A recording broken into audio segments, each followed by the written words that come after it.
Las Sofistas, lunes, miércoles y viernes al mediodía.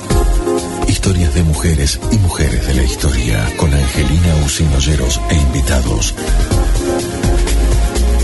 Las Sofistas, escúchanos por Radio de la Plaza 94.7 y por la web www.radiodelaplaza.com.ar.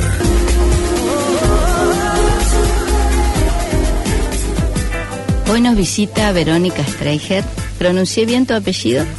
Es psicoanalista, artista, docente universitaria, escritora, ¿no?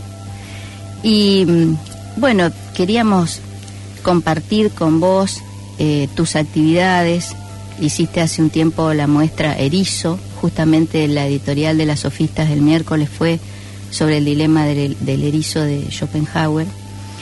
Y ayer estuviste en la Facultad de Trabajo Social hablando sobre un tema que indudablemente está relacionado con los erizos. Lo primero que se rompe es el hilo que nos pacta. Y qué fantástica la forma en que has podido resumir este problema que tenemos con respecto a la convivencia, ¿no? Sí, en realidad ese trabajo lo escribí hace un par de años, a la vuelta de un viaje que hice para conocer donde vivió mi abuela. Mi abuela fue una escapada de la Alemania nazi. Yo provengo de una familia judío-alemana que, por la vía materna, ¿no?, que escaparon entre el año 35 y 38, algunos integrantes de la familia, entre los cuales está mi abuela y mi abuelo.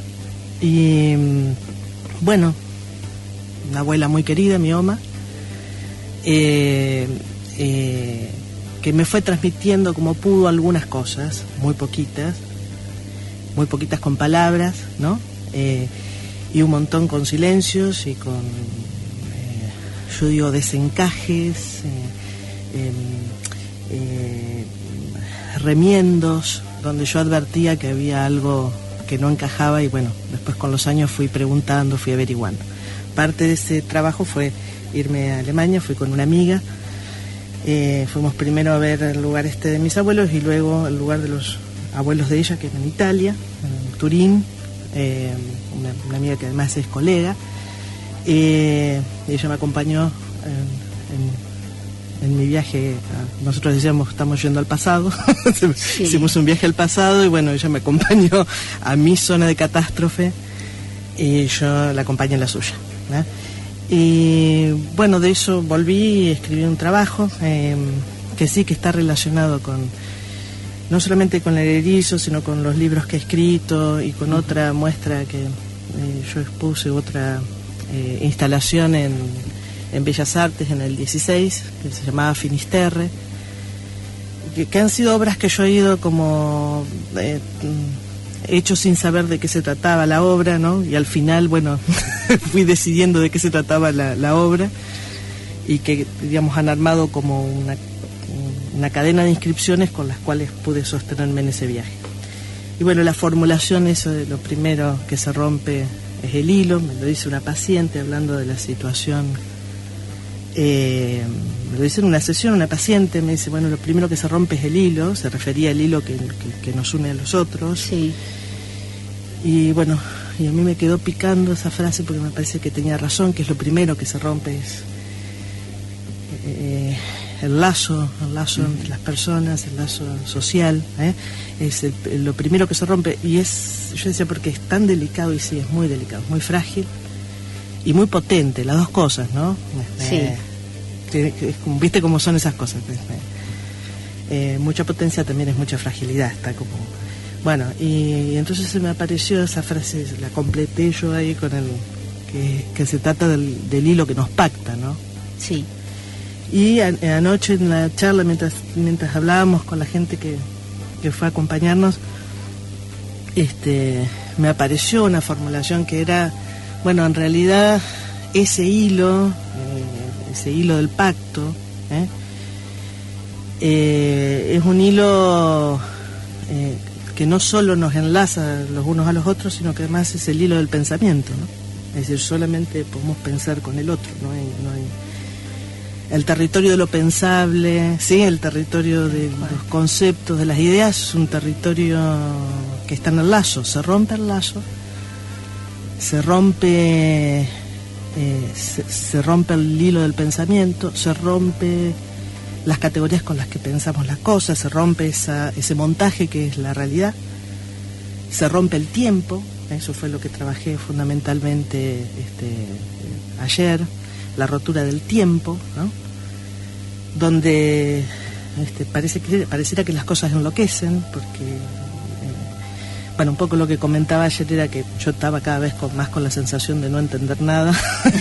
Nos pasa todo. Sí, y fue generalizada la sensación. Sí. Pero bueno, lejos de que sea algo paralizante, que a veces puede serlo, la idea es, juntarnos y volver a tratar de tejer, aunque sea con los pedacitos rotos del hilo, insistir, ¿no es cierto? Qué importante este concepto del lazo social, porque ha sido reemplazado por el de tejido social. Y el tejido social remite a otra cosa, remite a que estamos comparando la sociedad, la comunidad con un organismo viviente, donde hay órganos que funcionan, y de pronto un órgano deja de funcionar y ya esa totalidad se enferma. Se usa mucho esa metáfora también de la enfermedad, sobre todo los economistas, ¿no? Que dicen, la inflación es porque se le subió la temperatura al cuerpo, entonces estamos todos con fiebre cuando hay inflación. Y hay que recuperar esta noción de lazo social. Hay un libro de Giordano Bruno que se llama Los lazos, donde él habla de los lazos entre nosotras, entre nosotros, pero también los lazos con el que gobierna, que un poco abrimos hoy la editorial con esta cuestión de que si el que gobierna es un hombre justo o es un tirano. Y el tirano te obliga, dice Giordano Bruno, a que sea uno solo el lazo que existe entre los gobernados, que serían subordinados en este caso, y el que está ejerciendo el poder.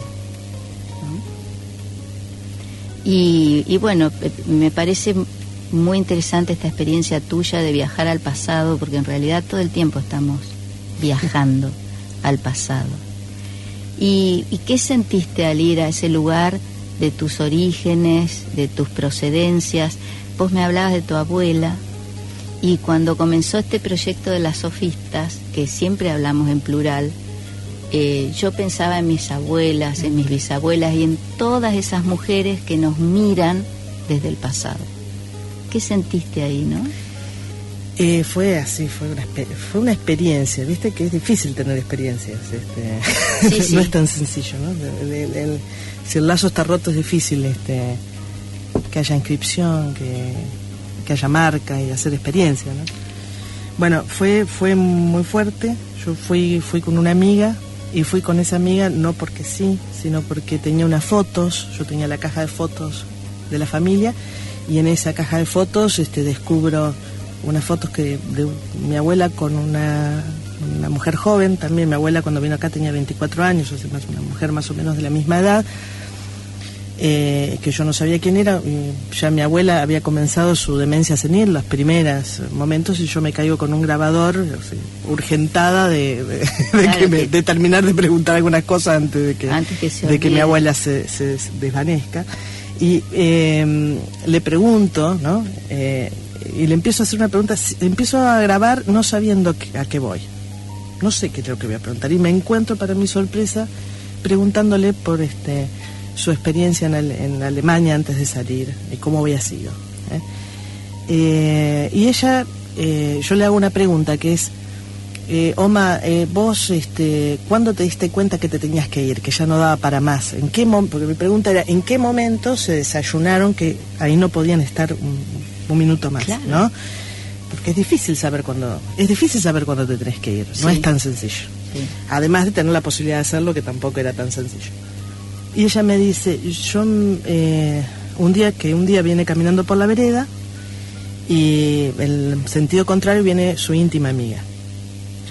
Y esa amiga venía con otros grupos de chicas, y mi abuela se acerca a saludarla, y la amiga le grita, judía de mierda. Y me dice mi abuela, yo Verónica, porque Verónica, yo ahí supe que se había terminado todo. Y yo cuando el tono, porque hay mucho que va con el clima de cómo se dice algo, ese todo era, yo me di cuenta que era todo para ella, que ahí se había terminado todo de verdad. Entonces yo voy, me acuerdo de esas fotos y voy a la caja de las fotos y le llevo las fotos a la OMA y le digo, ¿es esta la amiga? Y me dice que sí. Y esas cosas que uno pregunta, no sé por qué pregunté eso. Yo, bueno, dice no sé qué, que uno tiene que hace que dirija la pregunta al punto, ¿no? Digo, ¿y cómo se llamaba tu amiga? Leonore, me dice. Y bueno, yo me quedé helada porque Leonor se llama mi mamá. Y como que ahí empecé yo esa entrevista se la hice a mi mamá cuando tenía 28 años. Pasan 19 años. Yo sigo grabando, pero yo soy desde chiquita le iba grabando a mi familia porque sabía que había cosas que iba a ser necesario. Y sigo grabando, grabo a mi mamá, grabo a mis tías, grabo, ¿no? Pasa el año, yo tenía un montón de material ahí, que no sabía qué hacer con eso. Cuando hago el erizo, que es esa instalación, sí, donde yo trabajo ese bicho, que es el erizo, porque hay erizos y erizos. El de Schopenhauer es un erizo, él habla de puercoespines, sí, son dos animales distintos. El erizo me parece más macanudo. El erizo es de mar, ¿no? Hay de mar y hay de tierra, ajá, pero el erizo de tierra es un animal muy tierno. Claro. Y lo podés tocar, es extraño. Sí, incluso leía que hay tienen en Estados Unidos, hay gente que los tiene de mascotas. Sí. Yo no sé por qué me salió el erizo, pero me parecía que mi erizo, por lo menos el de la obra, era de goma espuma para que la gente no se lastime, ¿no? Claro. Y se generó una situación muy rara porque los hizo un artista plástico, Alfredo Godoy Wilson, que trabaja, que utilizó la goma espuma porque la trabaja muy bien. Hizo unos erizos, que la gente se tenía que subir arriba de los erizos y pedalear, y pasaban cosas en esas máquinas kinésicas. Pero tenían una belleza, eran esculturas de como es de goma espuma, ¿no? Sí, blandas, y daban ganas de tocarla. Entonces la gente se paraba y acariciaba los erizos. Fue una cosa que inesperada. Nosotros no pensamos que iba a pasar eso. Que el arte abre toda esa posibilidad. Entonces hubo un contacto con el erizo, una posibilidad de acercamiento ahí, la gente se subía, tocaba, ¿no? Era muy interesante lo que pasaba con... Bueno, y ese erizo me parece que yo lo trabajé en relación al tema de la porque usé varios bichos, usé el erizo, usé el otro que era el bicho bolita, que son, ajá, todas formas de defensa. Sí. Y en un ambiente oscuro, era totalmente oscura la obra, totalmente, porque si no te chocabas todo, pero digamos, era un ambiente oscuro. Más de penumbra. Exactamente. Y bueno, trabajé la idea de la oscuridad, trabajé ese límite entre lo visible y lo no visible, pensando que Occidente es como tiene la luz así en cenital, que te cae en cenital, la luz de la razón, ¿no? Sí. Y como una gran expulsión a las sombras de formas, de otro tipo de formas, ¿sí? Como la de los erizos, como la de los bichos bolitas, como la de, ¿no? Que buscan su visibilidad, ¿no? Que buscan salir y que buscan una carta de ciudadanía en el campo de lo visible, ¿no? Claro. Bueno, entonces un poco empecé trabajando eso y terminé porque a la obra le puse un diván y un sillón y ahí se escuchaban unos audios. El público se acostaba en el diván y escuchaba un audio que yo en un primer momento pensé que iba a ser que iba a generar un clima, no es que iba a contar una historia. Y estaba el diván y estaba el sillón, y en cada uno de esos se escuchaban cosas distintas. Y en el último momento yo me acuerdo de esto que había hecho a los 28 años, o sea, habían pasado 20 años, y yo me acuerdo de ese pedazo, de ese trocito de mi oma, habla de su amiga Leonor y lo que le había pasado, y decido que ese es el lugar, y que la obra se trataba de eso. Y ahí se nos armó un lío para resolver un montón de cosas, pero, claro. desde el punto de vista de la estructura de la obra, pero bueno, trabajamos eso, y entonces estaba ficcionado, o sea, estaba la voz de la OMA y mi voz de esa grabación, y una cierta ficción para que pudiera entrar al tiempo, para que alguien que no había escuchado ni conociera la historia algo pudiera captar. Y en el sillón se escuchaba la resolución de este problema, que era que yo me iba con Radio Erizo. Mira, ahora estoy pensando, estoy en una radio, me iba sí. Yo era la movilera de Radio Erizo, que llegaba a Alemania en 1935 a putear a las amigas alemanas de la OMA que la habían insultado. Que la habían insultado. Y retomar el punto ahí donde la fractura del lazo había impedido, que la OMA había hecho como mi familia había hecho como un corte y pega, ¿no? Para poder seguir viviendo. Sí. Y bueno, mi idea fue probar, desarmar el corte y pega y cortar y pegar por otro lado. Y bueno, reanudar en el sentido de hacer un nuevo nudo, ¿sí? Reenlazar de otra manera esa porción de la historia. Una historia de mi linaje, de mi familia, que quedó fuera de la historia social, ¿no es cierto? Porque tiene que ver con trozos que se expulsan, sí, del lazo que se expulsa y van a parar a un limbo sin inscripción, ¿no? Entonces, en realidad, viajé primero con la obra, viajé primero con el erizo. Por supuesto, todo eso me di cuenta cuando ya estaba allá en Alemania, y dije, pero yo ya viajé acá. Claro. Y bueno, y después sí, fui con mi amiga, y creo que fuimos a sacarnos una foto, reparando, o sea, imitando una de esas fotos, en el marco de una verdadera amistad, de la amistad donde no hay traición, ¿sí? Claro. De esa relación con el otro donde se puede confiar, donde se puede contar con el otro. Por supuesto, no sin malentendidos, no sin todas las cosas que tienen los lazos humanos, ¿no? Porque no es que son perfectos, pero bueno, intentar reanudar en una amistad, ¿sí? Ahí donde esto se había roto, una verdadera amistad. Y bueno, así que fuimos para allá, para Offenburg, el pueblo de mi abuela estaba en la Selva Negra, y fue muy impactante porque, bueno, me encontré con muchas sorpresas, como debe ser estas cosas, ¿no? Para algo viajé, me parece que en algún lado sabía que había. Pero bueno, fue una gran sorpresa porque lo que me encontré fue efectivamente lo que había quedado fuera de la historia.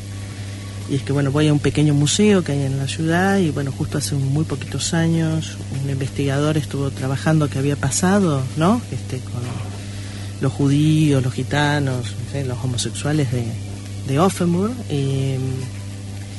Y bueno, me encontré con algunas sorpresas muy importantes porque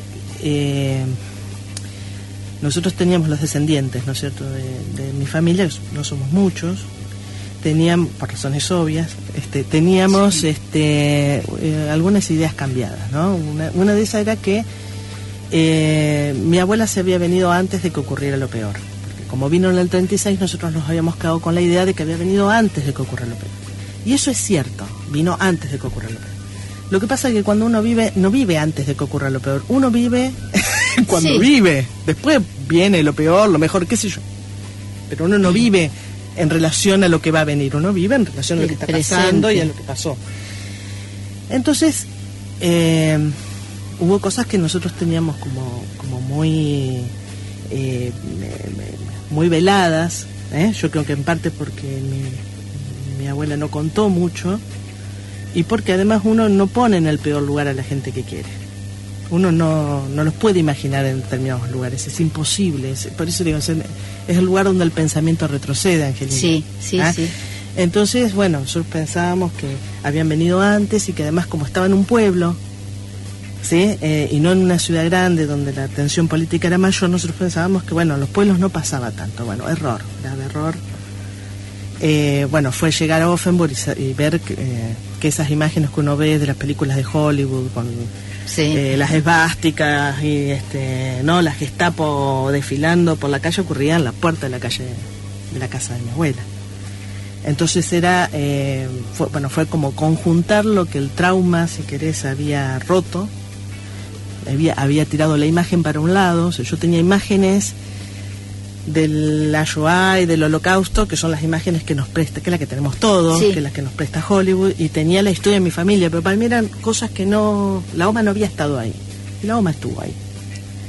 Y estuvo mucho tiempo, y ahí me encontré con cosas como, por ejemplo, que desde el año 33, con las leyes raciales, ¿sí?, hasta en el 36 sale mi abuela, en el 38 sale mi bisabuela, logra escapar mi bisabuela, pasan 3 años para mi abuela y 5 años para mi bisabuela, que no tenían remedios, no tenían derecho a comprar remedios, es decir, si se enfermaban no podían acceder a la salud. Por las leyes raciales, ¿no? Entonces cosas como este tipo, no podían ir al club, bueno, me fui encontrando con cosas, bueno, que yo no había caído en la cuenta de que habían vivido realmente un infierno. Esto era como que se salvaron, punto, no había. Y después la otra gran sorpresa fue que, bueno, yendo al museo, me facilitan material, y me encuentro con que ha habido una parte muy importante de la familia que murió en los campos de exterminio que nosotros no sabíamos. Somos los únicos descendientes, ¿no? Porque y esos archivos están... Ahora están ordenados, me mostraron las fotos de la parte de la familia que fue exterminada y que ni siquiera estaba en el relato de mi oma. Mi oma jamás... Lo terrible es que no hay más descendientes que nosotros. O sea, los descendientes que hay somos nosotros, somos una familia muy chiquita. Y mi abuela nunca nos habló de ellos, por lo tanto, nadie sabía que habían existido. O sea, no es que fueron exterminados. Estaban ahí como no existidos. Claro. Entonces, bueno, fue como reanudar eso, reanudar los lazos en mi familia, porque yo empecé hablando como en familia paterna, que no es la que estaba en Alemania, de otro lugar, que no vivieron el Holocausto, ¿sí? Y que eran quienes me acompañaban, hay parte de la familia que está en Europa, entonces me alojó, me hizo la logística, fui muy apoyada por la otra rama de la familia Weisenberger-Bodenheimer, que es esta familia materna. Es una familia que no estábamos muy en contacto y que comienzo por WhatsApp a hablar con ellos, porque yo además no sé hablar alemán. Claro, yo te iba a preguntar si sabías alemán. No, un desastre. Yo me crié en la casa de mi abuela. En mi abuela se hablaba alemán. Sí, yo tengo amigas que saben algo de alemán porque en su casa se hablaba, bueno, las abuelas. En mi casa se hablaba exclusivamente alemán y yo no quise aprender. Dice mi abuela que yo me tapaba las orejas y empezaba a gritar cuando me hablaban en alemán. Bueno, y no aprendí. Sueño a veces en alemán, pero no sé qué quiere decir. No sé. Bueno, la cuestión es que llegué allá y no sé cómo, pero me comuniqué. Bueno, se ve que la necesidad tiene cara de hereje, realmente. Sí. Logré comunicarme, fue una cosa muy interesante, era complejo el nivel de lo que tenía que comunicar, no era tan sencillo y bueno. Y no es un idioma fácil, no. La gramática alemana es muy... No, y como me rica. Suena a mí, no te cuento. Claro. Era muy fuerte, ¿no? Pero nos ayudaron mucho a hilar, claro, estas cosas, ¿no? Qué increíble. Yo no conocía toda esta historia y te agradezco que la compartas con todos nosotros porque es maravilloso, ¿no? Maravilloso en todo el sentido de la emoción que provoca esta cercanía y esta lejanía al mismo tiempo con una historia tan tremenda, ¿no? de nuestro siglo XX. Terrible.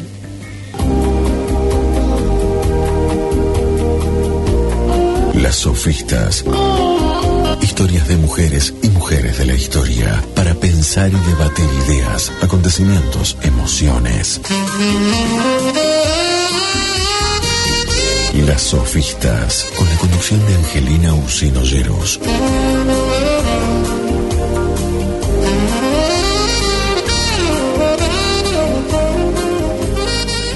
Bueno, continuamos con Vero hablando de esto y yo le decía recién mientras escuchábamos la canción que justo la Selva Negra es el lugar donde vivió Martin Heidegger, este filósofo maldito que siempre abre controversias y conflictos en los que nos hemos dedicado a la filosofía porque obviamente su compromiso con el nazismo.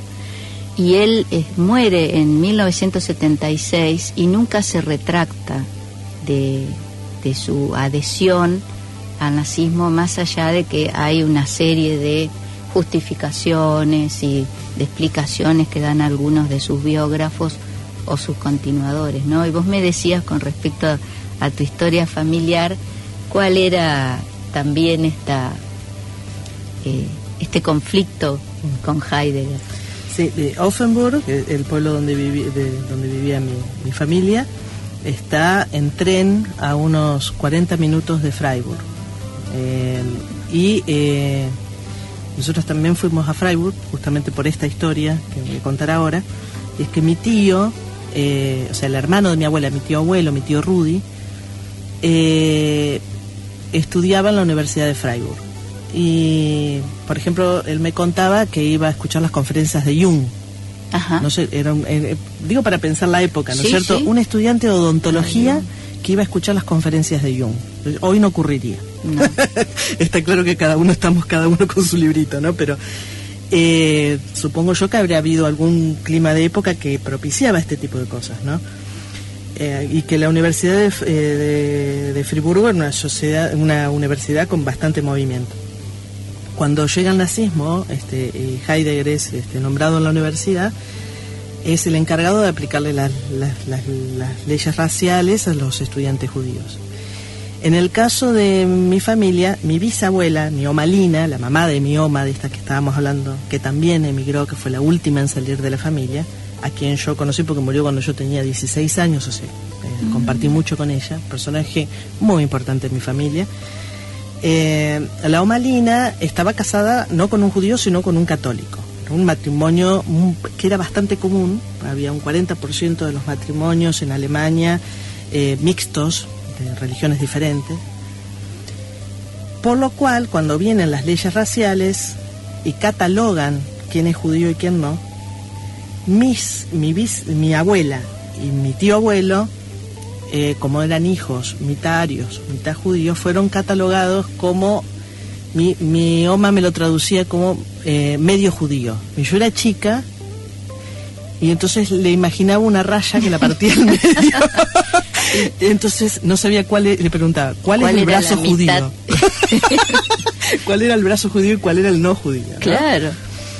En esa cosa, yo habrá tenido 3-4 años que le preguntaba eso, pero después, de más grande, investigando esto del medio judío, me encuentro con las leyes raciales y los nazis no le dan ese nombre de medio judío. Mi abuela en la traducción ahorró parte horrible del tema, que es que, bueno, en realidad lo catalogan de Mischlinge. Mischlinge quiere decir, Mischlinge, quiere decir algo así como mestizo, pero mestizo no como lo usamos nosotros, en castellano no es.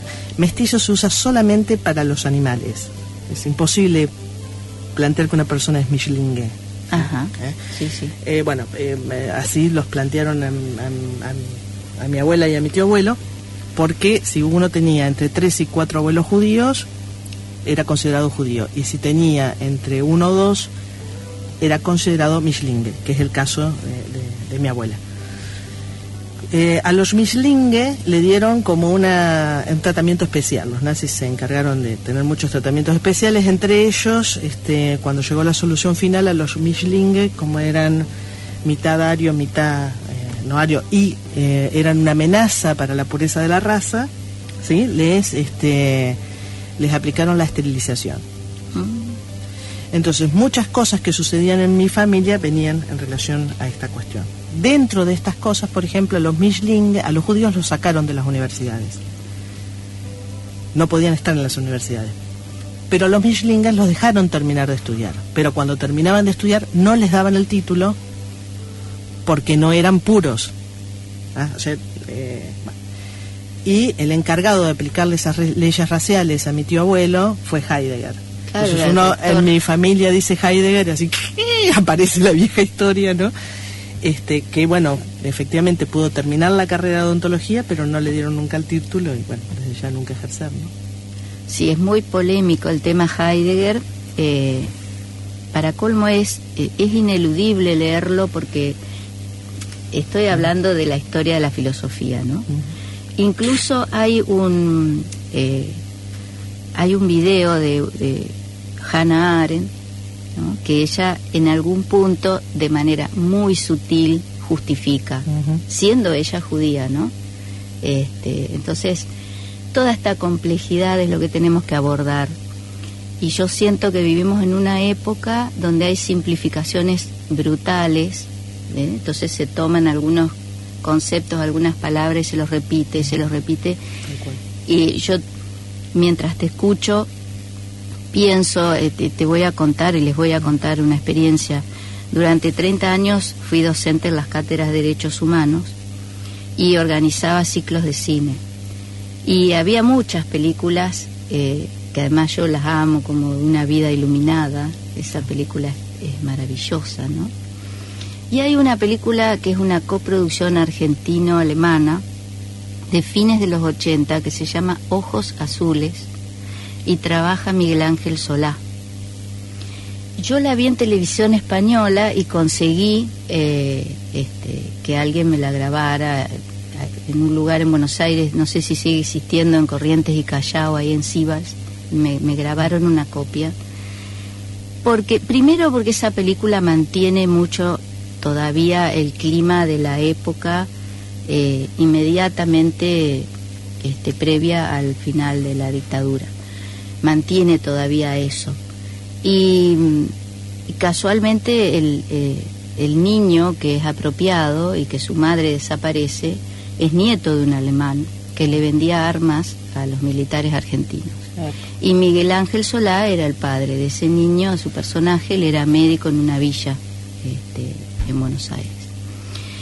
Y ahí, a partir de la desaparición de su hija y de la búsqueda de su nieto, este alemán comienza a recordar su pasado, cuando a él lo llevan de Alemania a Polonia, y de Polonia lo mandan a Argentina, a unos familiares que estaban acá. Y hay una parte en la película, todas esas partes se muestran en blanco y negro, donde hacían una serie de mediciones y de observaciones médicas de los niños para ver cuánto tenían de judío, ¿no? Y cuánto tenían de arios. Y recuerdo esa escena porque un alumno de la cátedra, en la carrera de psicología, se levanta y me dice: vos siempre defendiendo a los judíos, y se va. Y no apareció más a la clase, digamos. Pero yo siempre, uno está estudiando, está leyendo, está investigando, y pienso cuánta falta nos hace como sociedad, como comunidad, escuchar estas historias como la tuya. Pienso cómo se simplifican a veces de manera cruel, injusta, los dichos. Esta cuestión de Catherine Fulop, que cuando yo la escuché me dolió y me sigue doliendo lo que ella dijo, pero veo que estos debates se quedan en cuestiones así muy banales, se banaliza toda esta cuestión, y tendríamos que generar en los medios de comunicación estos espacios donde podamos realmente encontrarnos, recuperar ese lazo, que es un lazo emocional, afectivo, pero también es un lazo discursivo, digamos, simbólico, de poder hablar de esto y de hablarlo desde otro lugar, ¿no? Sí, yo creo, a mí me parece que, yo cuento mi historia, qué sé yo, de mi familia. Sí. Nací en una familia judía, me toca contar esto porque es lo que yo viví. Pero no creo que sea una excepción. Yo no creo que haga falta ser judío alemán, ¿sí? Para encontrar puntos de resonancia común te diría, todos nosotros. América es marrana, América es árabe, América es aborigen, América es la de los masacrados, la de los expulsados de la tierra. Es decir, las historias de catástrofe están en todos los linajes. Tenemos para tirar para arriba. Tenemos que ver cómo vamos a hacer con esto. Yo cuando te comentaba que escribí este trabajo porque estoy como en un déjà vu continuo, viendo muchas cosas que están pasando ahora, y me acuerdo de cosas que vi en Offenburg, no ya específicamente contra los judíos, sino que yo, contra los pobres, contra los chicos de los barrios, contra otras colectividades que ahora están puestas también en jaque, los mapuches, qué sé yo, los árabes. Hay digamos, como una generalización de esto. En ese punto creo que lo que Hannah Arendt muestra en relación, no hay nada de especial en los alemanes. Yo diría, no hay nada de especial en los alemanes, no hay nada de especial en los judíos. Las masacres y las catástrofes, por supuesto, cada una tiene su particularidad, no estoy diciendo que todo sea igual, ¿no es cierto? Cada una tiene su particularidad, pero esa particularidad no quita de que pareciera ser una forma, ¿sí?, en que se hace y se deshace el lazo entre nosotros, con una idea con la que yo vengo trabajando, que es que la perversión como lazo, no como psicopatología. Es muy interesante. No como una estructura psicopatológica, sino como una forma del lazo, donde se toma al otro como objeto. Estoy pensando en lo que planteabas en la editorial, digamos, ¿cómo se llamaba con el que era invisible? Giges, con Giges, ¿no? En relación a tomar al otro como objeto, ¿no? Es una forma del lazo, ¿sí?, que provoca locura. Claro. Es terrible, ¿sí? Y porque toma al otro como objeto, desconociendo radicalmente su condición humana, ¿no? Entonces es una forma, es paradójico, porque es una forma de deshacer lo humano en el lazo y al mismo tiempo es una forma de lazo. Sí. Bueno, entonces es como que yo vengo trabajando esto no por ansias de irme al pasado, sino por necesidad del presente, de pensar a dónde voy, ¿no? En relación a esto que te decía, cómo pensar algunas de las situaciones que nos están pasando. Estoy pensando en el tema del frío, por ejemplo. Sí. Y de nuevo la gente en las calles y la discusión, no solamente eso, yo estoy pensando, estamos teniendo que discutir, si se puede llamar así, qué sé yo, que ahora vos, si vas con un barquito en el mar Mediterráneo y encontrás gente ahogándose, no la tendrías que alzar porque te van a cobrar una multa. Eso es una locura. Pero es una locura que ya se vivió en la Alemania nazi. Yo tengo todos los documentos. Bueno, que esas lógicas se renuevan todo el tiempo. Y se generalizan, ¿no? Todo el tiempo. Yo al ver el estadio con gente en situación de calle, pensaba en lo que decía Giorgio Agamben, que el campo de concentración no es la excepción, sino que es la regla. Y los campos son lugares donde, preexisten reglas de juego. También pensé en Pinochet en Chile, cuando fusilaban gente en los estadios. O sea, el estadio puede ser un campo para eliminar y exterminar, puede ser un campo para jugar un deporte, que en definitiva el deporte también es una metáfora de guerra, ¿no? Y también puede ser este lugar para cobijar al que está fuera del sistema, el que está fuera del contrato social, ¿no? Ahora, ¿cuánta responsabilidad nos cabe como sociedad, pero cuánta responsabilidad le cabe al Estado, ¿no? Y cómo molesta al actual oficialismo que desde diversos sectores se diga esto. ¿Dónde está el Estado? ¿Qué pasa? ¿Cómo repartimos la riqueza? ¿Cómo repartimos los bienes? ¿Qué pasa con el reparto hoy, que es tan desigual y es tan injusto? Y yo hoy elegí para la editorial lo que decía Platón, porque el tirano es el que se opone al hombre justo y al gobernante justo, pero el tirano no necesariamente tiene que ser una persona que aparece agresiva, ¿no? Claro. Digo esto porque en las últimas elecciones se hablaba de la sociedad normal y se sigue pidiendo una sociedad normal, y se entiende por esto gente de buenos modales, que se sabe vestir, que sabe seguir las reglas del ceremonial, si sabe hablar inglés mejor. Entonces, esta sociedad normal no nos deja ver que hay una tiranía también de los buenos modales, y la gente que se sabe vestir y comportar en ciertos círculos, ¿no? Y desde el momento en que se nos plantea un pensamiento único y un solo camino, ahí hay una tiranía, hay este lazo del que hablaba Bruno, un solo lazo y no hay posibilidad de enlazarnos entre nosotros desde otro lugar que no sea este lugar de la discriminación o un lugar violento, ¿no? Sí, estaba pensando que cuando el Estado no se encarga, no se encarga de lo que se tiene que encargar y de cobijar a la gente, cuando se organiza la sociedad, hay gente que se empieza a mover para dar de comer, para cobijar, es un desobediente civil. Sí. Es decir, no solo que no hace, sino que arroja al que hace a la desobediencia civil, ¿no? Sí. Bueno, Verónica, te agradecemos mucho y te esperamos en otra oportunidad. Y yo, mientras vos contabas tu historia, imaginaba una película. Imagino una película, porque se podría hacer con todo tu viaje, tu historia, porque en definitiva, cada historia personal, individual, pertenece a una historia social. Entonces todos nos encontramos en algún punto, ¿no? Todos nosotros y nosotras.